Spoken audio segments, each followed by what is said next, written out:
Education کی آئی. آج دنیا کہتی ہے نا کہ اسلام ایجوکیشن کے مخالف ہے. میں جب آپ کی شہر کی سرحدوں میں داخل ہوتا ہوں تو خدا کی قسم مجھے مولانا ابوالکلام آزاد کی وہ تقریریں یاد آتی ہیں جو اس نے اس ملک کی پارلیمنٹ میں کی. اور جب بھی میں آتا ہوں رامپور میں، مولانا اسلم صاحب مجھے بلاتے ہیں، بڑی محبت کے ساتھ بلاتے ہیں، تو میں مولانا آزاد کا تذکرہ ضرور کرتا ہوں. 2019 کی ایجوکیشن پالیسی کے بعد آپ کو ہوش آیا کہ صاحب ہم تو ارتداد کی طرف چلے جائیں گے 15 سال کے بعد.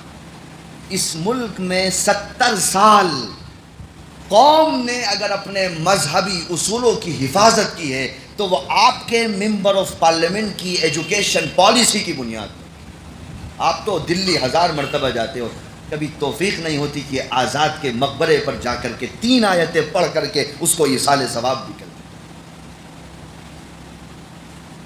اتنے عظیم احسان اس نے مسلمانوں کے اوپر کیے ہیں. پوری سیکولرزم بیس ایجوکیشن پالیسی بنائی ہے، گھسنے نہیں دیا اس نے ایجوکیشن پالیسی میں کسی. 70 سال آزاد سے لڑنے کے بعد اس کو پیچھے کیا گیا. 70 سال میں بتاؤ کتنے لوگ پیدا ہو کر کے مرے ہوں گے اس ملک کے اندر، کاؤنٹ کر سکتے ہو؟ آزاد نے IIT بنایا. دنیا میں جاؤ، انڈیا کے ایجوکیشنل انسٹیٹیوٹ کو جوڑو، IIT ہٹا دو تو 300 میں بھی نہیں آؤ گے، 300 میں بھی نہیں آؤ گے. جتنے یہ گورنمنٹ چلاتے ہیں سب IIT سے پڑھے ہوئے. آزاد نے بنایا اور اپنے دم پر بنایا صاحب. اور آج بھی تصویر دیکھو گے تو آزاد ربن کاٹ رہے ہیں IIT کھڑگپور کی اور پردھان منتری پیچھے کھڑے. آزاد نے UGC بنایا، یونیورسٹی گرانٹ کمیشن، ایک باڈی ہے جو پورے ملک کی یونیورسٹیز کو فنڈ دیتی ہے، ان کے ایجوکیشن اسٹیٹس کو مینٹین کرتی ہے. آزاد نے بنائی. ملک کے اندر جہاں یونیورسٹی میں تعلیم کی شمع روشن ہے، خدا کی قسم غور سے دیکھو تو آزاد کی تصویر اس شمع کے اندر ضرور نظر آئی. آپ کا ممبر آف پارلیمنٹ تھا. آزاد نے ہی پارلیمنٹ میں کہا تھا کہ صاحب میں جس مذہب کو مانتا ہوں اس کی بنیاد ہے، اس کی مذہبی کتاب کی بنیاد ہے اقرأ بسم ربک الذی خلق. اللہ نے قرآن کی پہلی وحی یہ نہیں کہا کہ صاحب میں اللہ ہوں میری پرستش کرو، یہ نہیں کہا میں زمین و آسمان کا پیدا کرنے والا ہوں، یہ نہیں کہا کہ ہم نے ہی چاند و سورج کو بنایا ہے، بلکہ قرآن کی شروعات کی گئی ایجوکیشن کے بول سے اور کہا گیا اللہ کے رسول سے اقرأ بسم ربک الذی خلق. پڑھو، اللہ کے نام سے پڑھو. تو آزاد نے کہا کہ صاحب آپ نے فریڈم آف ریلیجن کو، رائٹ ٹو لائف کو، رائٹ ٹو مومنٹ کو، فریڈم آف ایکسپریشن کو فنڈامنٹل رائٹ بنایا ہوا ہے. آپ تعلیم کو بھی بنیادی حقوق میں شامل کریے، کانسٹیٹیوشن کا مولک ادھیکار بنائیے. اور آزاد تو اس کمیٹی کا حصہ تھے جس نے کانسٹیٹیوشن بنایا تھا. تو اس وقت کے لوگوں نے کہا کہ صاحب اس کا کیا مطلب ہے، تھوڑا وستار میں بتائیے. تو مولانا آزاد نے کہا سنیے، جتنے اسٹیٹ ہیں ان کی ذمہ داری کریے کہ 6 سال سے لے کر کے 14 سال تک کے بچوں کو فری آف کاسٹ اسٹیٹ پڑھائے گا، راجیہ پڑھائے گا. تو لوگوں نے کہا صاحب پیسہ نہیں ہے، کہاں سے پڑھائے گا؟ 99 کروڑ کا تو پورے دیش کا بجٹ ہے. آزاد نے کہا میرے اوپر چھوڑ دیجئے میں کروں گا. کہا صاحب نہیں.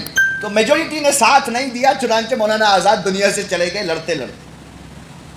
لیکن آپ سوچ سکتے ہو کہ 2010 میں ڈاکٹر منموہن سرکار نے کانسٹیٹیوشن میں امینڈمنٹ کیا اور پارلیمنٹ کے اندر جب پرائم منسٹر کھڑے ہوئے تو انہوں نے پہلے مولانا آزاد کا ذکر کرتے ہوئے تقریر شروع کی کہ ہم 2010 میں آزاد کے اس سپنے کو پورا کرنے جا رہے ہیں جو سپنا 1947 میں کانسٹیٹوئنٹ اسمبلی میں امام الہند مولانا ابوالکلام آزاد نے دیکھا تھا. کیوں کہ رائٹ ٹو ایجوکیشن کے بغیر ہم ملک کو ترقی کی راہ تک نہیں پہنچا سکتے.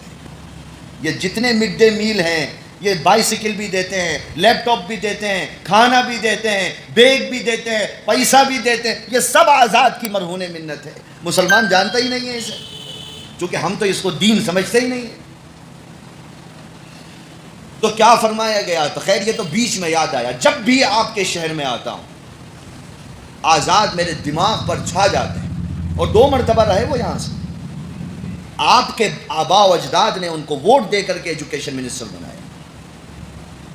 قرآن نے وحی کو اتارا ہے ایجوکیشن پر. ریاست مدینہ کا تیسرا اصول بتایا گیا کہ صاحب تعلیم دیجئے, فرمایا گیا علم نور ہے. آج کل ایک فرضی حدیث لوگ بہت سناتے ہیں کہ صاحب حضور نے فرمایا ایجوکیشن لو چاہے چین جانا پڑے.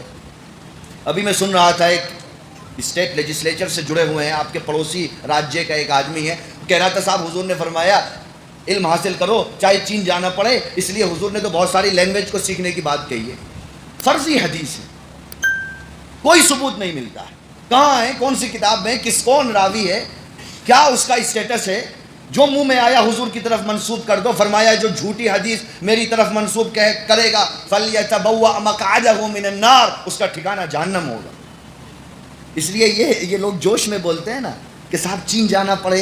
ارے ایجوکیشن پر بہت کچھ ہے اسلام میں, یہ فرضی حدیث کو بیان کر کے ایجوکیشن پر تقریر کرنے کی ضرورت نہیں ہے.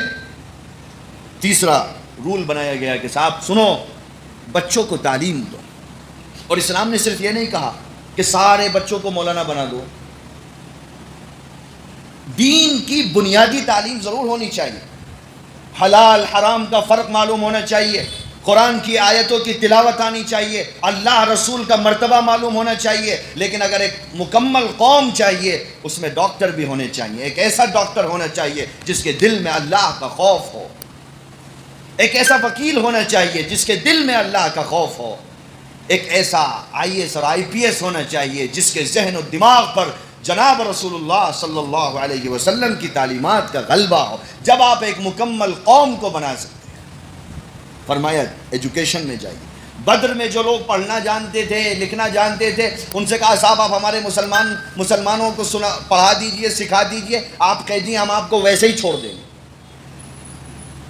ایجوکیشن کی وجہ سے کیا گیا.